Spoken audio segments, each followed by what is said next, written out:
YouTube. We're back here again for another nerd report, and I got a good one for you. What if I told you that a cable company is looking to be a cellular company too?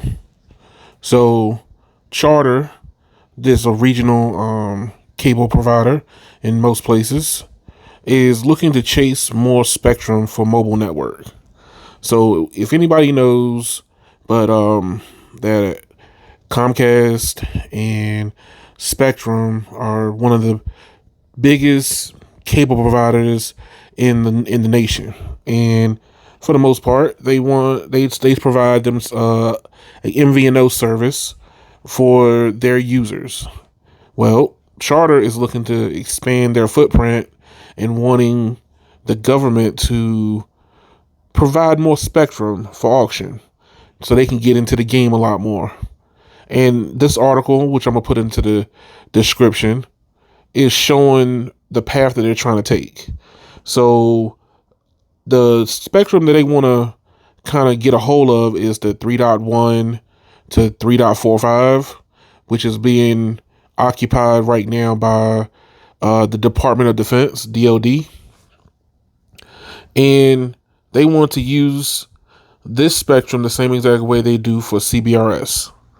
And, CBRS has a lot of restrictions, but it gives smaller carriers like a Spectrum or a Comcast Xfinity a chance to kind of get their toes into the Spectrum game.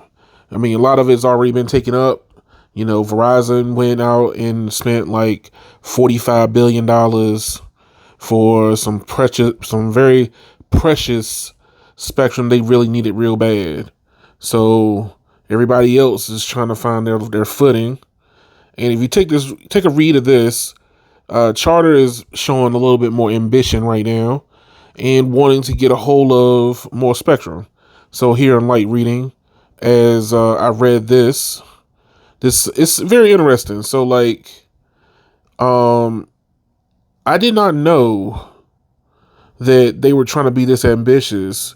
I thought they might have been just relocated towards staying within their footprint, but it looks like the cable companies are wanting to get a piece of the action. So take a gander of this, take a read, like, share, and subscribe to this and share it with others, and let's have a bigger conversation around it. The cable companies are not just being cable companies no more. They want to be cell phone providers also. They want to give you the whole experience. You got cable, you get phone, now you get cell phone service from them also. What type of plans do you have, and is your cable company even offering this to you? Because I know here in the DC metro area, Comcast, quote unquote, Xfinity is doing just that. So I'm getting papers saying, hey, switch your lines over to Xfinity. You get X amount of dollars off per month. Customers I've talked to in Uber, they have said the same thing. Hey, do you think Xfinity is good, or do you think Charter is good? I'm like, hey, look, if Verizon's good in your area, that's who they use as their service backbone provider. But what do you say? What do you think? Like, share, and subscribe. I would love to see and hear from everybody to see, how you might think about this. Thank y'all and have a good one.